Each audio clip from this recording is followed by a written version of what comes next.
భక్తివన్ ప్రేక్షకులకు మదన్ గుప్తా నమస్కారం. Welcome to Bhaktivan channel. Suresh ji నమస్కారం సార్. నమస్తే జీ.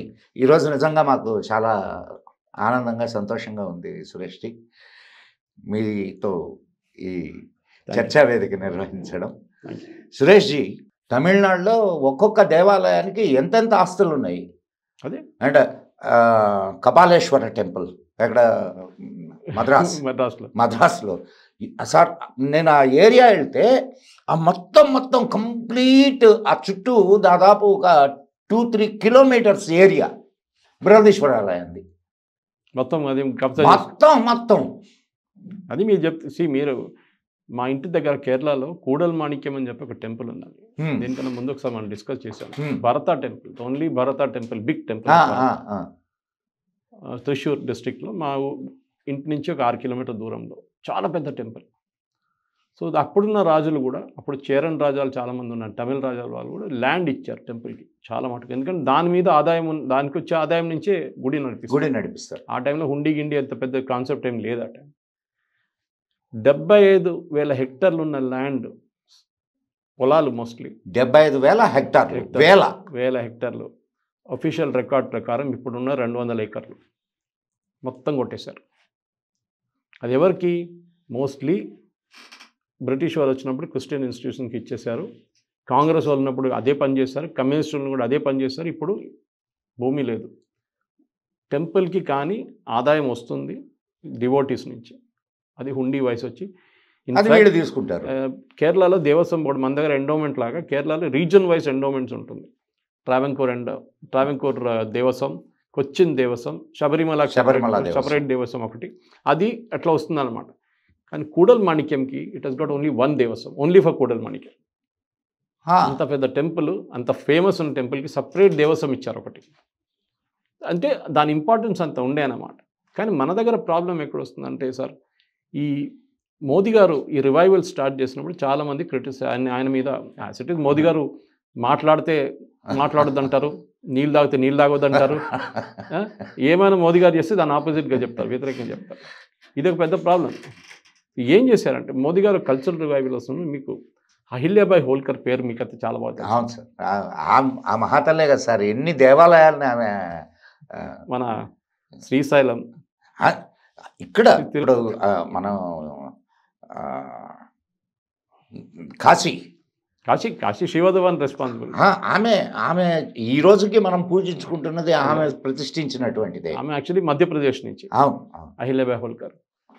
అక్కడ కేదార్నాథ్లో మోదీ గారు అహిల్యాబాయి హోల్కర్ ఆదిశంకరాచార్య ఒకటి పెట్టారు, అది చూసారా?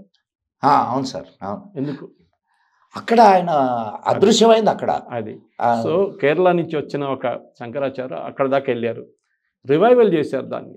అంటే ఒక టూరిజం. ఇప్పుడు మన దేశంలో క్యాల్కులేట్ చేసేటప్పుడు టూరిస్ట్ అరైవల్స్ అన్నిటికంటే ఎక్కువ తమిళనాడు చూపిస్తారు, లేకుంటే ఆంధ్ర చూపిస్తారు. ఎందుకు అడగండి? తిరుమలకి వెళ్ళే వాళ్ళని టూరిస్ట్గా క్యాల్కులేట్ చేస్తారు. అవును సార్. బయట నుంచి వచ్చే వాళ్ళు కానీ ఎవరైనా కానీ టూరిస్ట్, ఎందుకంటే హోటల్ బుక్ చేస్తారు, ట్యాక్సీలు తీసుకుంటారు, ఏదైనా. సో టూరిస్ట్గా, అంటే టూరిజం ఒక రివైవల్ తీసుకొచ్చింది అక్కడి నుంచి. దాని తర్వాత మనం చూసాం కాశీ విశ్వనాథ్ ధామ్ని రెనోవేషన్ చూసాం. చాలామంది క్రిటిసైజ్ చేస్తారు, పాత గుడిలాగానే ఉండాలి, దాన్ని కొత్తగా చేస్తే మనం దాన్ని ఇదంతా పోతుంది. అది ఒకరోజు కూలి పడిపోతే అప్పుడు మీరు మొదలుగా తిడతారు, మళ్ళీ ఏం మెయింటైన్ చేయలేదంటే గుడి అని చెప్పేసి చేశారు. అక్కడ కూడా స్టార్ట్ అయింది రష్. అక్కడ ఎయిర్పోర్ట్ కొత్త తయారు చేశారు, రైల్వే స్టేషన్ చాలా బాగా చేశారు. మొన్న కుంభకి వెళ్ళినప్పుడు 2 కిలోమీటర్ల దూరం ఉండింది ఇది దర్శనానికి. మా అదృష్టం బాగుండి మాకేదో 15 నిమిషాల్లో దర్శనం. 2014లో పోయిన వారణాసి ఇప్పుడు కాదంటున్నారు చాలా మంది. దాని తర్వాత నేను వెళ్ళలేదు. అప్పుడు మోదీ గారు క్యాంపెయిన్ టైంలో అక్కడ వెళ్ళాను. ఆ టైంలో 2014లో అప్పుడు చాలా ఘోరంగా ఉండే ప్లేస్ అది. మోదీ గారు అప్పుడే చెప్పారు, క్యాంపెయిన్కి వచ్చినప్పుడు చెప్పారు, మీరు బనారసీ పాన్ అంటే చాలా ఫేమస్. సార్ అసలు ఎందుకు, నేను ఇప్పుడు చాలాసార్లు వెళుతూ ఉన్నాను సార్. అబ్బా, మీరు నడవాలంటే కూడా చాలా. అది మార్చడానికి కల్చర్ తీసుకొచ్చారు. సో మీకు ఒక గుడి పెట్టినప్పుడు మీరు న్యాచురల్లీ ఆ చుట్టుపక్కల అట్లీస్ట్ కొంచెం క్లీన్లెస్గా మెయింటైన్ చేసుకుంటారు కొంచెమైనా. సరే, మన దగ్గర ఎప్పుడు నేను కేరళ గుడులు, మన తెలుగు స్పీకింగ్ గుడుల గురించి కంపేర్ చేస్తుంటాను. కేరళ గుడికి వెళ్ళినా కానీ లోపల టెంపుల్ లోపల కూర్చొని ప్రసాదం తిననియ్యారు మిమ్మల్ని. సార్ ప్రసాదం తీసుకొని బయటకు వెళ్ళండి అంతే.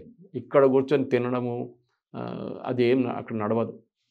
మన దగ్గర ఇట్ ఈస్ గోయింగ్ ఆన్. మనం ఏం చెప్పలేము దాని గురించి. ఒక రూల్ తీసుకొచ్చి చట్టం తీసుకొస్తే అది కూడా మారిపోతుంది. కానీ ఆ కల్చరల్ రివైవలిజం అక్కడి నుంచి కాశీ నుంచి వచ్చి దాని తర్వాత ఉజ్జయిన్ మహాకాల్ ఎంత మోడర్నైజ్ చేశారు చూడండి. ఉజ్జయిన్ అనే ప్లేస్కి వెళ్ళడానికి కూడా ఇది కనెక్టివిటీ ఒక ఇష్యూ. అవును సార్, అవును సార్. నెక్స్ట్ అక్కడ వెళ్ళిన తర్వాత హోటళ్ళు ఉండవు మంచిది, అది కూడా మొత్తం రివైవ్ చేశారు.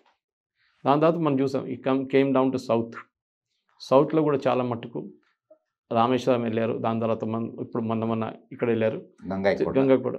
ఈ మోదీ గారు ఎక్కడెక్కడ వెళ్తారో ఒక బ్రాండ్ ఇమేజ్ క్రియేట్ అయిపోతుంది. అందరికీ బిరదేశ్వర టెంపుల్ తెలుసు, కానీ దే డోంట్ నో గంగైకొండ తెలుసు ఉండొచ్చు కొంతమంది. సో కల్చరల్ రివైవలిజంలో మోదీ గారు చేస్తున్న మూవ్స్ని మనం అప్రిషియేట్ ఎట్లా చేయాలంటే, టూరిస్ట్ మన పిల్లల్ని నేను ఎప్పుడు చెప్తాను, మీరు సింగపూర్ తీసుకెళ్ళండి హాలిడేలో, మీరు యూఎస్కి వెళ్ళండి, యూరోప్కి వెళ్ళండి, మీరు ఎక్కడైనా వెళ్ళండి, కానీ మన దేశంలో ఉన్న మన కల్చరల్ ఐకాన్ చూడడానికి మీకు ఒక జీవితం కూడా సరిపోదు సార్.